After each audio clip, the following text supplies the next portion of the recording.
정부의 의료법 시행규칙 개정안에 반대 서울대병원 노동조합이 2차 파업에 들어갔습니다. 노조 파괴 전문 기업 노무법인 창조컨설팅 기억하시죠?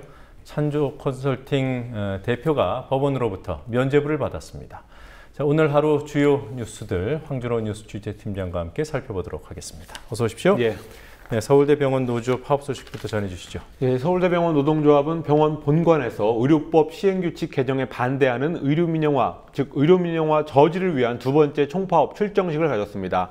지난 6월 10일이었죠. 정부가 의료법 시행규칙 개정안을 발표를 했었는데 이 개정안으로 병원은 외부 투자를 받아서 수영장이라든지 헬스장, 또 온천, 호텔, 여행 이런 다양한 업종에서 자회사를 세울 수 있게 됩니다. 정부는 병원이 영리 추구를 위한 자회사라는 것을 설립하게 되면 의료 관광이라든지 또 환자의 편의가 확대될 거다 이렇게 주장을 하고 있습니다. 그렇지만 외부 자본의 70%까지 투자할 수 있게 허용을 하면서 기업과 외국 자본 이런 것들이 의료 분야에 참여할 수 있게 하는 그런 의료 민영화의 다른 이름이다라는 비판을 받고 있습니다. 전국 보건의료노조 6,000명, 조합원이 한 6,000명 정도 되는데요. 정부가 병원을 환자를 대상으로 돈벌이를 추구하는 기업으로 전락시키고 있다라고 주장하면서 의료법 개정 폐지를 주장하는 파업을 내일부터 계속적으로 여기저기에서 연쇄적으로 하는 파업을 준비하고 있습니다. 의료법 시행규칙은 내일로 입법 예고 기간이 일단 끝나고요. 보건복지부는 8월 중에 이걸 시행할 수 있게 하는 여러 가지 절차를 밟겠다는 입장입니다. 국회는 갈 필요가 없습니다. 네.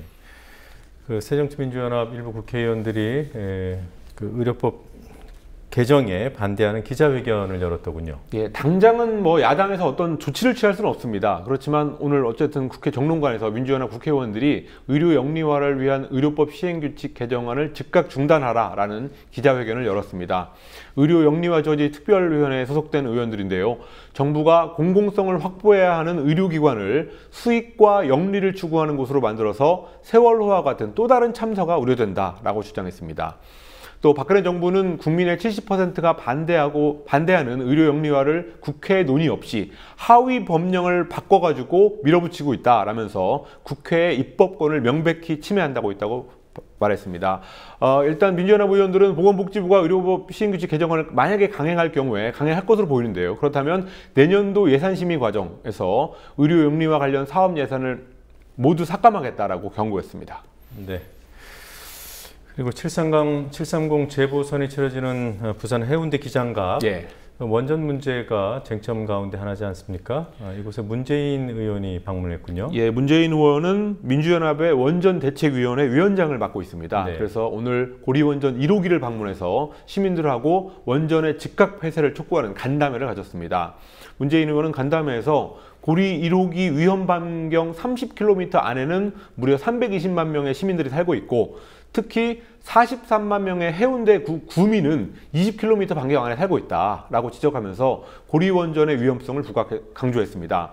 오늘 방문은 일단 민주연합, 새정치민주연합 당 차원에서 이 고리원전 1호기 폐쇄 그리고 신규 원전 건설 반대 이런 것들을 부각시키고 그래서 해운대 기장갑에 출마한 민주연합의 윤준호 후보를 지지하기 위한 그런 방문이었습니다. 그렇지만 뭐 민주연합 후보가 부산에서 당선될 가능성은 거의 없지만 어쨌든 이 고리원전 문제를 민주연합 차원에서 지속적으로 제기하겠다. 또 부산 지역의 민주연합 차원에서 지속적으로 제기하겠다라는 의지를 보여주는 그런 자리였습니다. 네, 민주연합 후보 부산 당선 가능성은 당연히 없는 건 아니죠. 지금 그렇습니다. 없는 거죠. 예. 네.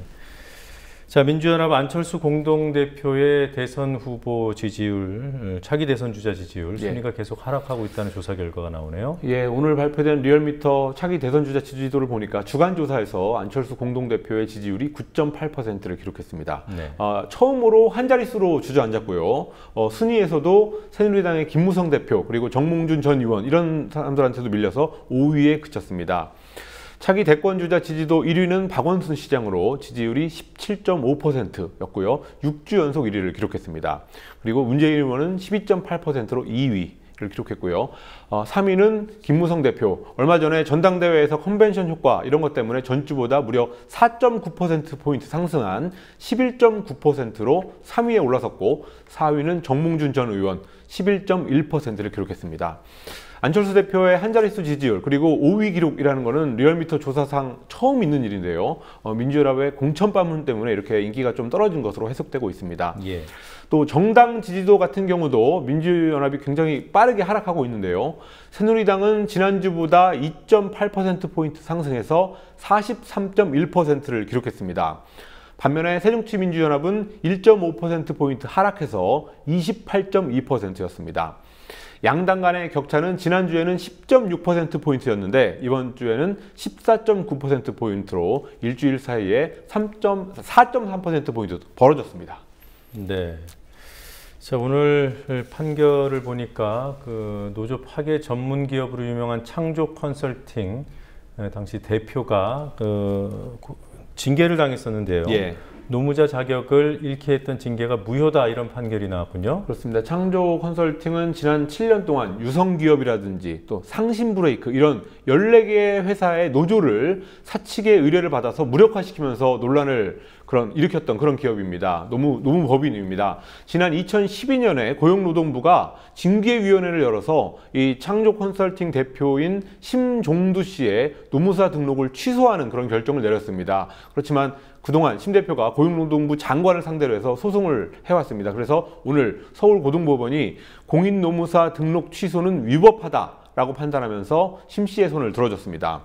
노동부 징계위원회에서는 3급 이상의 공무원이 반드시 한 명이 포함이 돼야 되는데 그때 당시 그 사람을 노무법인에서 일을 못하게 할 때 그때 징계위원회는 그렇지 못한 자격 요건을 갖추지 못한 위원회였다는 게 판단의 근거였습니다. 굉장히 기술적인 부분이었습니다.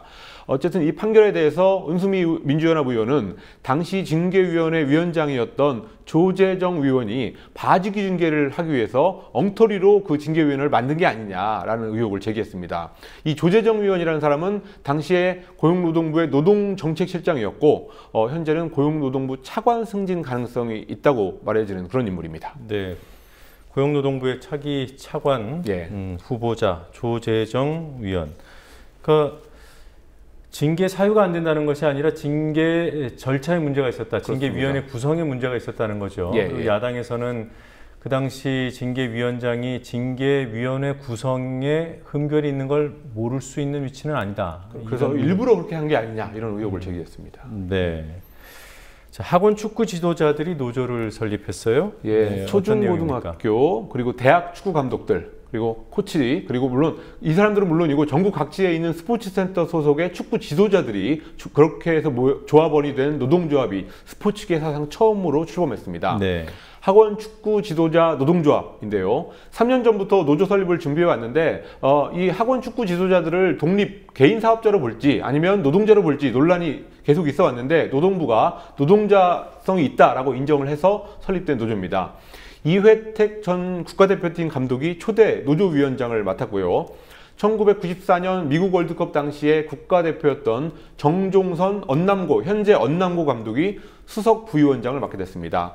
오늘 학원축구 노조 설립으로 축구는 물론이고 앞으로 야구 같은 다른 종목에서도 학원 지도자들의 어떤 노조 설립이 움직임이 이어질지 주목되고 있습니다. 네, 자 오늘 여기까지 듣겠습니다. 수고하셨습니다. 네.